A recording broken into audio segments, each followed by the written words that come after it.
সরস্বতী পুজোটা পুরো কাটলো আমাদের জেএনএম হসপিটালে। গত 25 থেকে 30 দিন ধরে বাবা হসপিটালে অ্যাডমিট। ওনার শরীর খুব খারাপ। রিপোর্টে অনেক কটা রোগ একসাথে ধরা পড়েছে। ডাক্তারে বলেছে ইমিডিয়েটলি এই পেশেন্ট হসপিটালে অ্যাডমিট করতে হবে, নয় বাঁচানো যাবে না। কথামাত্র শোনা মাত্র আমরা তাড়াতাড়ি বাবাকে হসপিটালে অ্যাডমিট করলাম এবং বাবা আগের তুলনায় ভালোই সুস্থ আছে। আগে যে অবস্থা হয়েছিল, খেতে পাচ্ছিল না, শ্বাসকষ্ট হচ্ছিল, বলছিল হয়তো আজকেই মরে যাব, এরকম বলতো। আমাদের খুব কষ্ট হতো, আমরা খুব কান্না করতাম। যাই হোক, ভগবানের তোমাদের অশেষ দয়া কৃপায় বাবা আজ একটু সুস্থ, উনি এখন খেতে পাচ্ছে।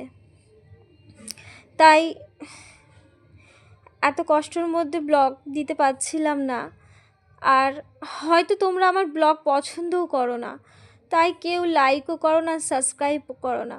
আমার মনটা খুব খারাপ লাগে এই কথাটা ভেবে যে আমি হয়তো অন্য কারোর মতন ব্লগগুলো দিতে পারি না।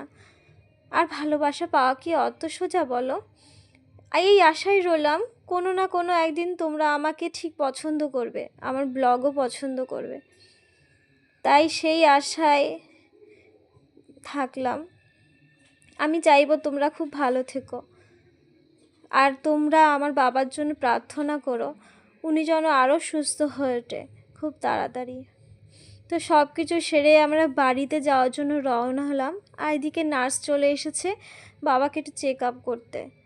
তো মা বাবাকে ঘুম পাড়িয়ে দিল, ভালো করে প্যাম্পাস পরিয়ে দিল, ঘুম পাড়িয়ে ওষুধ খাবিয়ে, খাবার খাবিয়ে।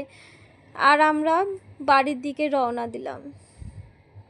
বাড়ি যেতে যেতে তাও বেজে গেছিলো রাত 10টা 11টা। মা আমি গিয়েছিলাম, মা আমি হসপিটাল থেকে বেরিয়ে, জেএনএম হসপিটাল থেকে বেরিয়ে টোটো ধরার উদ্দেশ্যে রওনা দিলাম। জানো তো, হসপিটালের সামনে এমন একটা জিনিস দেখলাম যেটা হয়তো নতুন হয়েছে, এর আগে কখনো দেখিনি। অনেক দিন তো যাইনি হসপিটালে। তো বাইরে বেরিয়ে দেখি একটা খুব সুন্দর মন্দির হসপিটালে করেছে। দেখো, সবাই আছে এখানে একসাথে, কারণ এই বিপদের সময় এনারা যদি না থাকে তাহলে আমরা বড্ড অসহায় থাকবো। তাদেরকে দেখে মনটা শান্তি করে নিলাম আর প্রার্থনা করলাম সঙ্গে থেকো, হাত ছেড়ো না। আর যেই হাত ছাড়ুক না কেন, তোমরা হাত ছেড়ো না, সর্বদা নিজের হাত আমাদের মাথায় রেখো আর সকলকে সুস্থ রেখো। তো বাড়ি চলে আসলাম। তো ব্লগটা এই পর্যন্তই রাখলাম। তারপরে তোমরা ভালো থেকো, সুখে থেকো আর সাবস্ক্রাইব করো।